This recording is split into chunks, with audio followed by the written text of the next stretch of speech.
au départ, moi quand je tombe sur des fans absolus qui me disent Beau Gauthier de Kermoal, le garde du corps d'Attila, ça me touche énormément parce que pendant des années, moi j'ai cru que je m'appelais le chinois de la tour, tu vois, avec la tour Montparnasse infernale.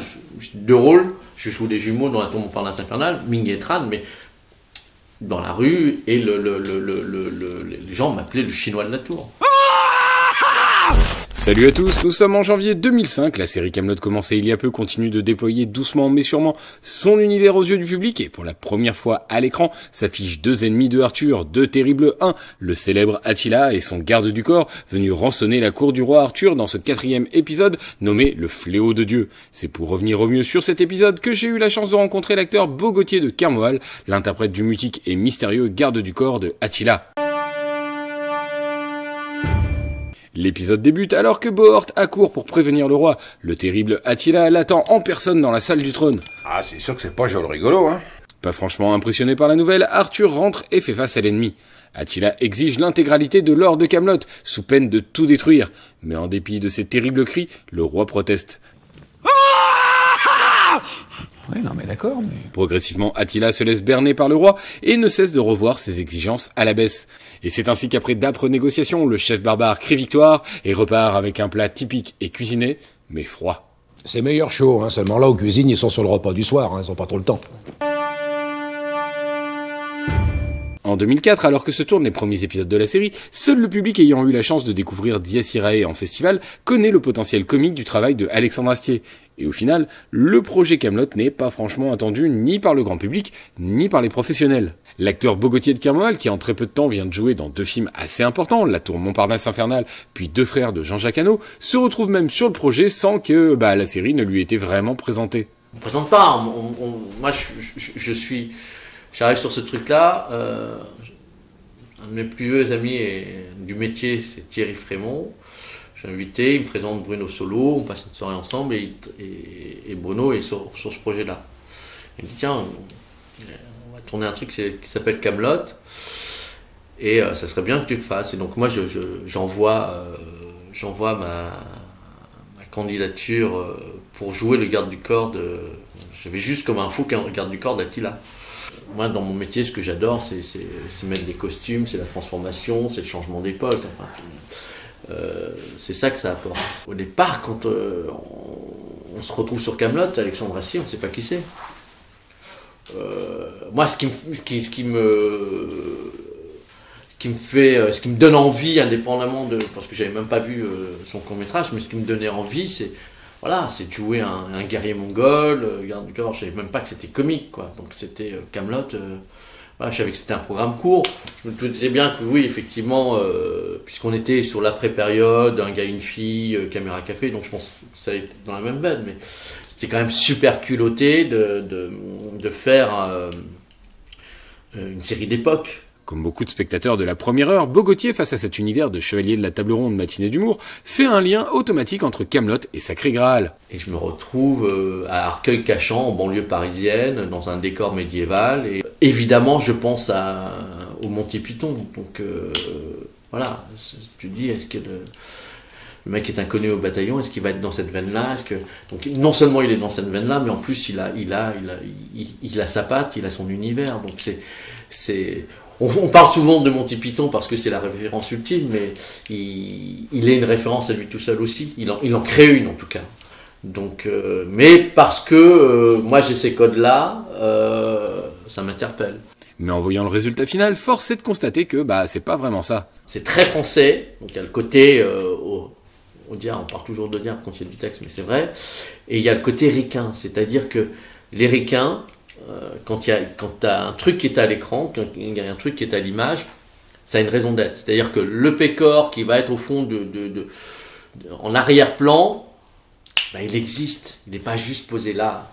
Et Alex a cette caractéristique, tu sens qu'il n'y a rien d'inutile. C'est-à-dire que dans le plan, tout ce qui est à l'image a une raison d'être. Et c'est précisément ce qui se passe avec le personnage du garde du corps. Et puis moi, je j'ai pas un rôle, j'ai une figuration. Il se trouve que ça devient un personnage pour les fans à part entière, mais moi je suis très lucide. Et après, toi tu le fais exister en tant qu'acteur. Et c'est d'autant plus intéressant pour moi d'essayer d'exister sur ce plan fixe où j'ai pas de dialogue, où il faut qu'il se passe un truc. Et le défi, en tout cas le défi dans ma tête, dans mon esprit de comédien, c'est de me dire, de faire exister et puis Attila, c'est pas Joe rigolo, c'est de faire exister ces deux personnages comme s'ils étaient vraiment une armée. Et je pense que la force de ça, c'est que tu imagines très bien l'armée derrière. Ils sont que deux, ils sont toujours que deux. Mais t'as même pas besoin de voir une horde derrière. Voilà. Moi, ma grande chance, c'est ça, c'est que j'ai une figuration de luxe, quoi. Et en fait, le fait que les uns soient que deux, et non une armée, je pense que si effectivement on avait été plein de un autour d'un, j'aurais pas du tout eu le même impact. Donc c'est vraiment ça, c'est que la chance que moi j'ai eue par rapport à Kaamelott et qui fait que le personnage est mémorable, c'est que c'est devenu un duo. Voilà, mais c'était pas volontaire au départ. L'acteur principal et le personnage principal, l'axe, c'est vraiment Attila. Personnage muet et de prime abord secondaire, ce soldat 1 va devenir un personnage à part entière de l'univers de la série. Mais l'acteur n'est pas dupe, et c'est très bien que Attila reste le rôle et le ressort comique principal de l'épisode. Lannes, c'était un personnage, humainement, c'est un acteur incroyable. Et... Tu l'as rencontré sur Kaamelott ? Oui, je l'ai rencontré sur Kaamelott, je connaissais pas avant. Attila, Lannes, il a une force de jeu comme Guillaume Briat. Guillaume Briat, il a... Voilà, moi je suis archi fan de la personne, mais je suis aussi archi fan de l'acteur. Et ce qu'il fait du roi Burgonde, il le fait vivre. Et Lan Truong fait vivre Attila. Le célèbre fléau de Dieu est ici incarné par Lan Truong. L'acteur fait partie des nombreuses personnalités de la série qui connaissaient Alexandre Astier de longue date et qui n'avaient donc pas été castés pour participer à Kaamelott. Mais le moins que l'on puisse dire, c'est qu'ici la légende en prend un coup et le redoutable personnage historique Attila se retrouve pas mal ridiculisé. Il passe de fléau de Dieu à petit bonhomme énervé et ridicule. Quand on voit ce Attila au rabais et que l'on sait que le célèbre chef barbare n'est même certainement jamais passé par le royaume de Bretagne, on est même en droit de se demander, est-ce que c'est bien lui? Ah, pour moi, c'est vraiment Attila. Immense. Ouais. Je prends l'exemple du roi Burgonde. Voilà. Le roi Burgonde, quand tu le vois à l'écran, tu vois l'âme slave, tu vois tu vois un mec hyper balèze. Je trouve que Guillaume Briat est un ami. Je dis pas qu'il n'est pas impressionnant, mais en tout cas, à l'image, il paraît impressionnant. Comme moi, à côté de Lan Truong, je parais immense, mais bon, Lan était un nain, et donc du coup, moi je suis un nain de jardin aussi, donc par rapport à Lan, je suis très grand. Mais c'est vrai qu'à l'image, j'ai des copains qui m'ont dit « Ah putain, mais tu paraissais géant ». Donc oui, il y a une... après, c'est déformé. Comme disait Guillaume, c'est qu'il y a des gens qui disaient « Oui, moi, le roi Burgonde, je l'ai rencontré, il mesure 1m90, c'est une masse, voilà. » Donc je pense qu'effectivement, entre la légende qui se pointe devant ta porte et l'histoire et les anecdotes véhiculées, il y a un monde, quoi. Donc pour moi, c'est vraiment... Moi, j'aime bien l'idée que ça soit vraiment lui, en fait. Lan Truong incarnera 3 fois le redoutable Attila avant de s'éteindre en 2007, soit 2 ans avant la fin de la série. Et c'est les fans de Kaamelott qui vont permettre à l'interprète de son garde du corps de devenir la mémoire des 1 de Kaamelott.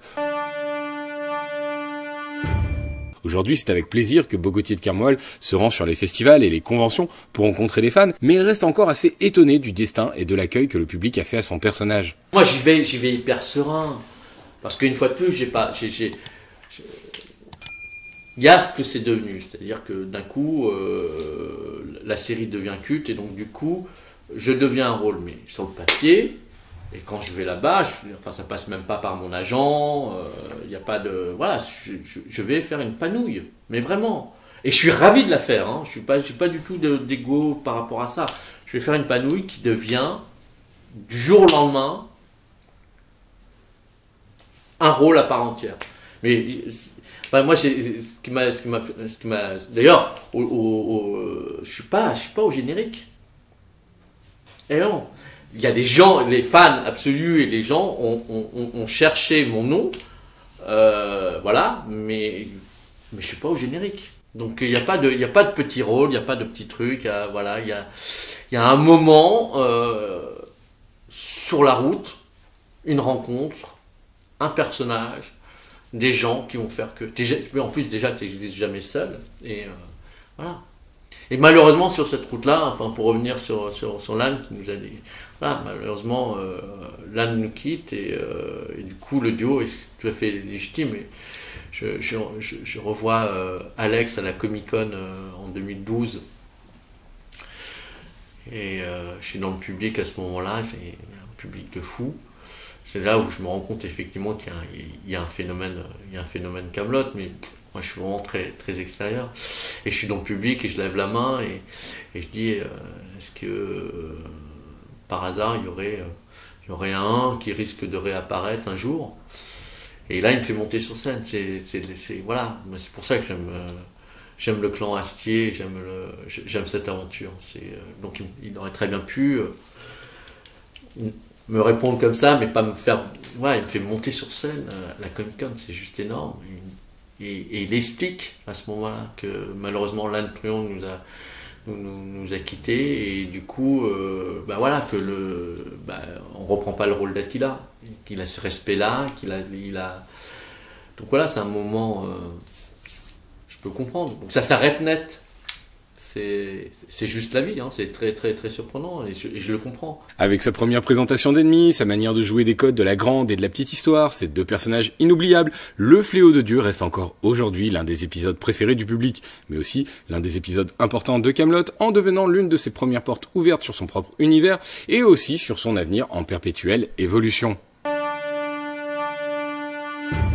Voilà, c'est ici que s'interrompt cet épisode. Comme d'habitude, n'hésitez pas à faire tout ce que l'on peut faire sur ce genre de plateforme. Liker, commenter, partager, et surtout vous abonner et sonner la petite cloche pour être au courant des sorties des prochaines vidéos. Et n'hésitez pas non plus à aller faire un tour sur le Utip et le Tipeee de la chaîne. Utip, je vous rappelle rapidement le principe, vous regardez quelques publicités et moi ça me permet de financer les prochaines vidéos et les prochains projets. Sur ce, et d'ici là, je vous dis encore une fois merci et à très bientôt.